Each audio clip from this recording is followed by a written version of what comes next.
70 anni e non è una storia chiusa. A Marcinelle, nella miniera del Bois du Casier, risuonano i nomi dei 262 uomini morti l'8 agosto del 1956.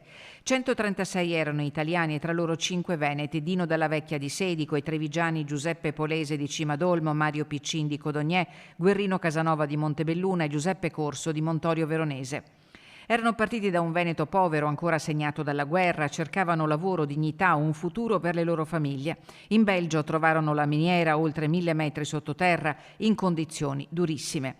Poi quella mattina l'incendio, un carrello, un errore nelle manovre, le fiamme che si propagano nel pozzo numero 8, il fumo e l'ossido di carbonio invadono le gallerie. Per giorni si spera nel miracolo, ma dopo oltre 2 settimane arriva la sentenza più drammatica: nessun altro sopravvissuto. Noi ricordiamo Dino Della Vecchia, l'unico bellunese, anche a Belluno, con il consueto appuntamento che teniamo da tanti anni presso la sede di Belluno dell'ABM e quest'anno in via eccezionale presso il comune di Sedico. Marcinelle cambia la storia dell'immigrazione italiana, l'Italia sospende l'invio di minatori in Belgio e l'anno successivo nasce l'organo permanente europeo per la sicurezza nelle miniere. Ma il conto della miniera per il Veneto non finisce quel giorno, perché c'è un'altra strage, lenta e silenziosa, quella della silicosi.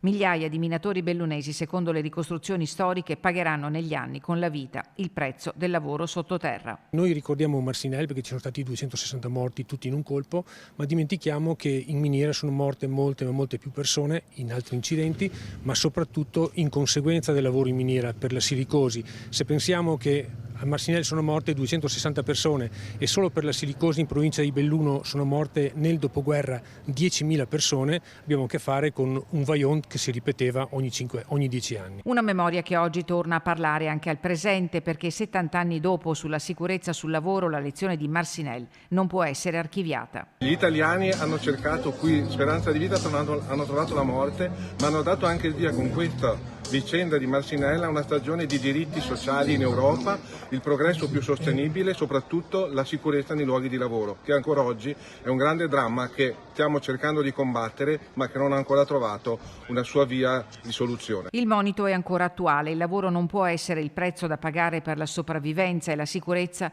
non può essere una variabile secondaria. Spesso a pagare sono le fasce più deboli, i lavoratori migranti. Ieri erano italiani e oggi lo vediamo per chi lavora per portare cibo sulle nostre tavole, per prendersi cura dei nostri cari, per sostenere la nostra società, e questo non è più accettabile. A Marcinelle anche il Veneto delle istituzioni, dell'emigrazione, del sindacato. A 70 anni di distanza quella tragedia è diventata parte della nostra identità, non per guardare soltanto al passato, ma per ricordare attraverso quei 262 nomi che ogni morte sul lavoro è una sconfitta che non può diventare normalità.